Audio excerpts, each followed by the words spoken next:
Real estate is such an important asset class, maybe more important today than ever before, as both a place to live, but also a way to create passive income and investments. And we believe wholeheartedly in real estate for your portfolio. Today, we're going to give you a mid-year real estate outlook and update and share with you what's happening in the real estate market.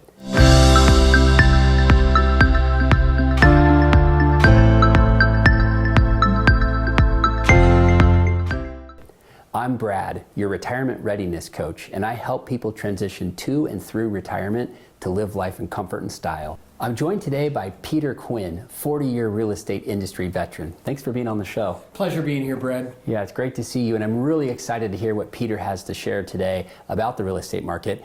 With 40 years in the industry, both on the brokerage, the development, and the investment side, he has a wealth of knowledge, and Peter's created value for his clients and partners at every step along the journey. Okay, well, the first question that I want to ask you, Peter, is could you give our audience just a general update on the housing market? Well, it doesn't really differ much from market to market in the Sun Belt states. We have an undersupply. We have a higher than normal demand, and we have very little product on the marketplace. And the reason for that is principally driven by years of low interest rates, which have been locked in by long-term homeowners. In fact, homeowners that have bought in the last 5 years or so, they are locked in until interest rates come down. We are seeing some movement at the Fed. Maybe we'll see some rate reductions in the third quarter this year, but we're not ever getting back to 3%. Gone forever. Gone forever, I believe. Yeah. So in other words, if people have that really low interest rate, they're not going anywhere. So there's kind of a gridlock. No, they can't afford to go anyplace. So they could trade into a more expensive home, but they can't, in most instances, drag that loan from the home they're selling to the new house. So only all cash buyers, and there are still a lot of all cash buyers out there, are able to navigate that upgrade in today's marketplace. And you mentioned something interesting that sounds like it's keeping housing prices elevated, just the increased demand. Where's that coming from? San Diego, which is where we're sitting here today, folks, is one of the most desirable places to live on the planet. And business entrepreneurs, technology entrepreneurs, life science experts and professionals look at San Diego as a place in which to live and raise their families in a business environment that's supporting what they have gone to school and spent years developing expertise in. So a entrepreneur, life science executive moving from Northern California, Boston, even Austin, Texas, come to San Diego and they can get more for their money. And therefore they're creating an increased demand in the marketplace. And there doesn't seem to be any shortage of that sort of pressure. Yeah, you know what's interesting too is the millennials are now forming families. Yes. And they're wanting to buy houses too, and it seems like it's a tough environment for those families to buy. You know, if you're not making a lot of money. I have my oldest son and his wife live in Marin, a little town called Greenbrae, and it's very much like the community that my wife and I live in here in San Diego.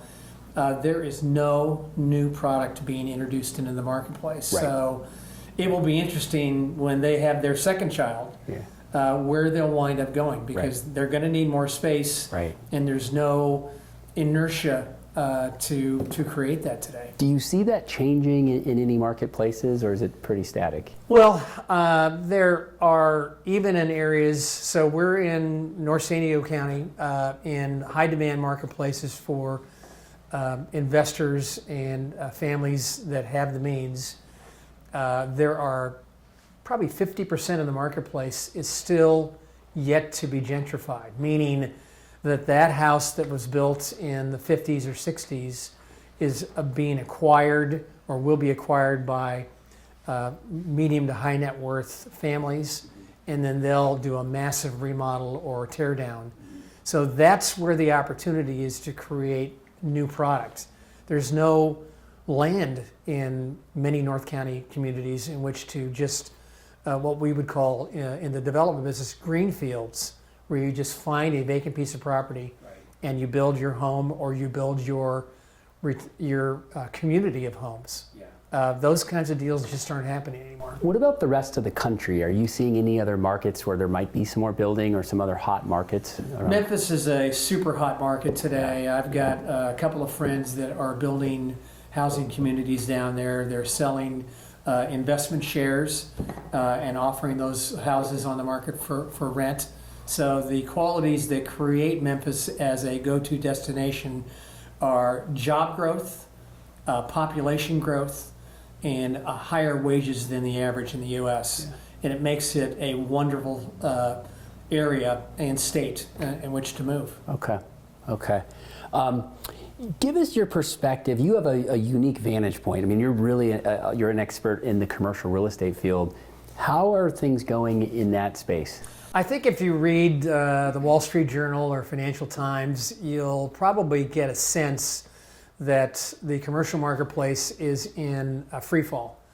And there certainly are communities where there is an enormous amount of distress.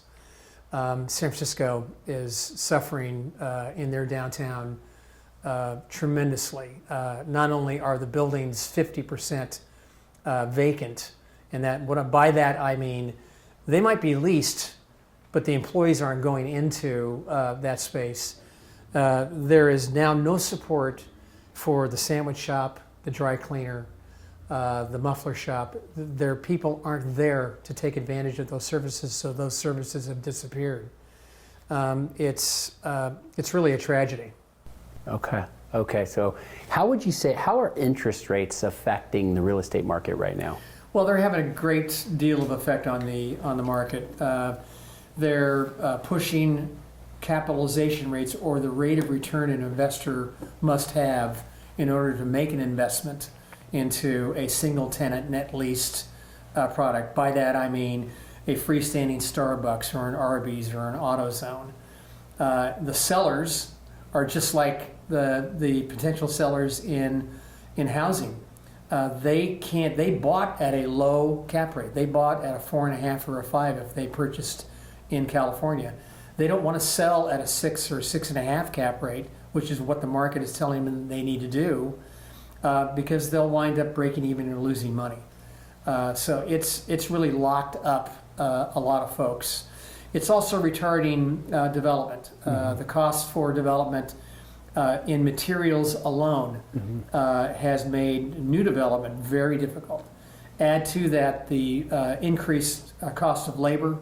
In California, it is really causing a lot of distress in that. And then interest rates on top of that. It's just sort of a trifecta of bad news and pressure on the commercial developers. So with all these factors, in your opinion, is real estate still a good long-term investment? I think you have to be careful. You must understand what your investment is. You must dial in the kind of risk that's appropriate for you. I would not suggest in today's marketplace that small to medium-sized investors, maybe the kinds of folks that are watching this show, should be investing in office buildings. There are markets in which office is a great investment, but it's very hard to handicap these days.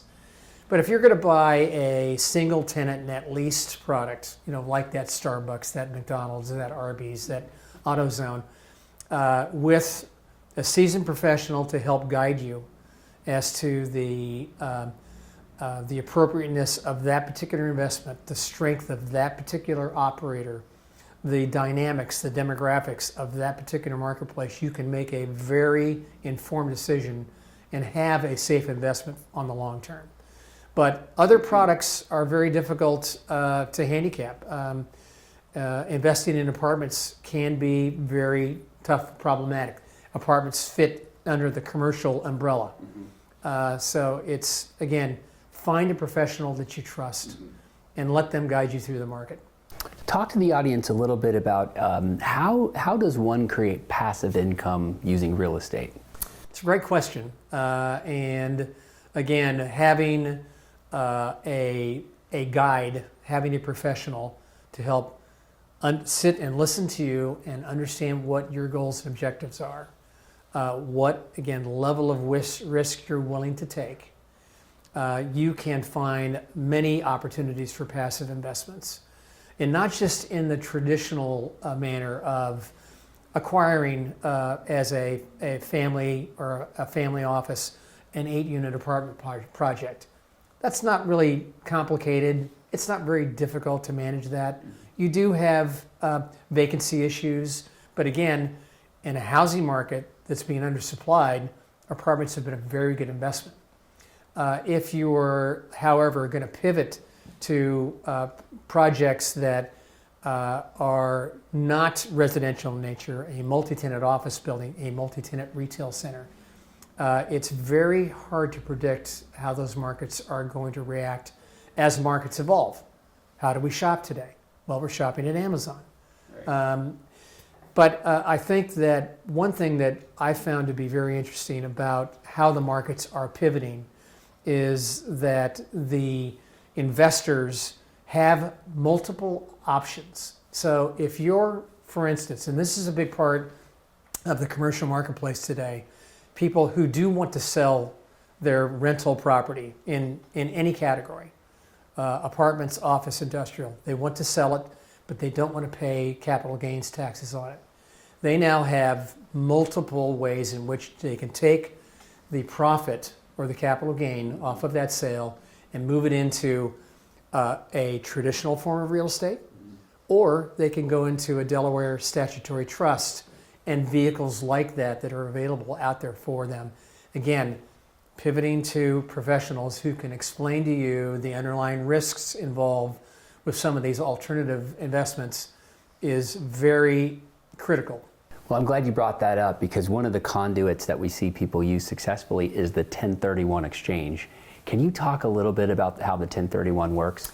Absolutely. So it's a lot simpler, I think, than is sometimes portrayed in the marketplace. Yeah. If you have a rental property of any kind, if you have a property that could be a rental property but is undeveloped, yeah, you can sell that asset, and in the IRS ruling 1031, you may take the profits and move it into another rental property and avoid capital gains taxes. So you can't avoid them forever. At some point, someone, maybe your heirs, will have the opportunity to pay the government the taxes that would have been paid today. But if you can postpone that for 5, 10, 20, 30 years, right, it's a net benefit to the family. What's the old strategy? Defer, defer, defer, die. Right. Something like that. Yeah, we want to live longer than the fifth deferral. Yeah. And then on that 1031, it seems like there's two dates that are really important, the 45-day mark and the 180-day mark. What does the audience need to know about that if they're considering this? Prepare. So if you're considering selling an asset and your intent is to avoid the capital gains tax, and you want to use a strategy like 1031, engage with a professional as early as you can and identify the kinds of products that you want to buy. And as you get close, within 30 days of closing escrow on your property, on the sale of your property, you want to be in the marketplace actively identifying the assets that you would be willing to buy.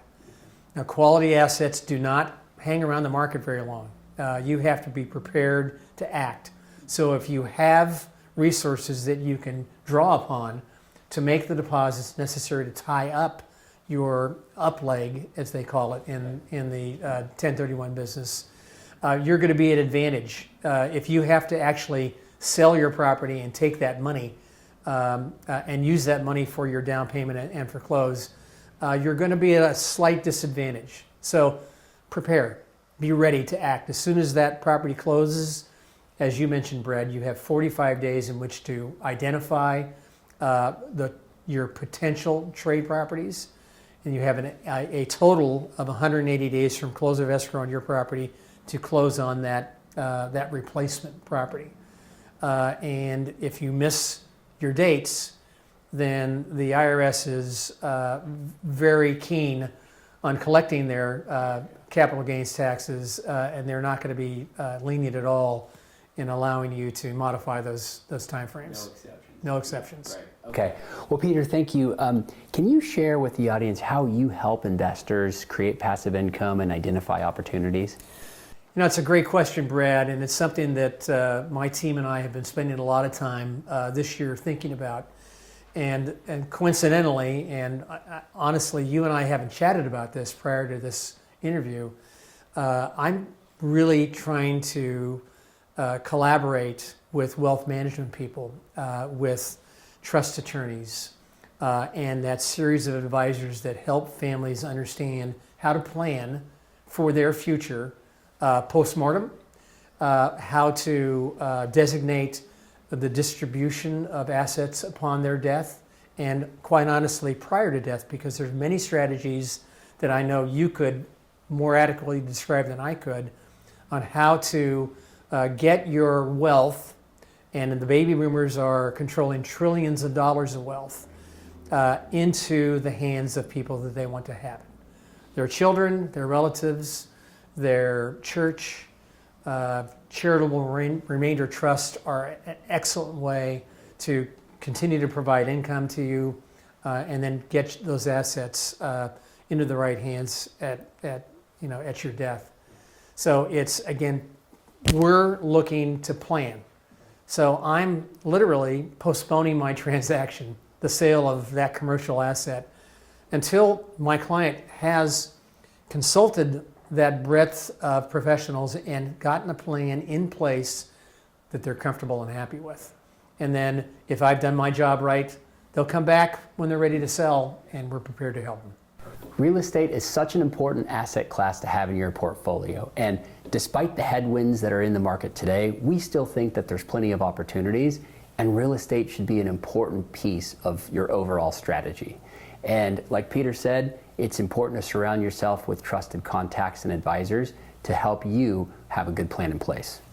Brad is an excellent resource that I've been able to use. You never can have too many good friends or too many good advisors. So please take a moment to make sure that you're contacting people like Brad and wherever I can help in commercial real estate. Yeah, and Peter's information is going to be below, so make sure to get in touch with him if you're looking for investment opportunity. And if you like this type of content, make sure to like and subscribe in the channel below, and we'll send you more. We'll see you on the next one.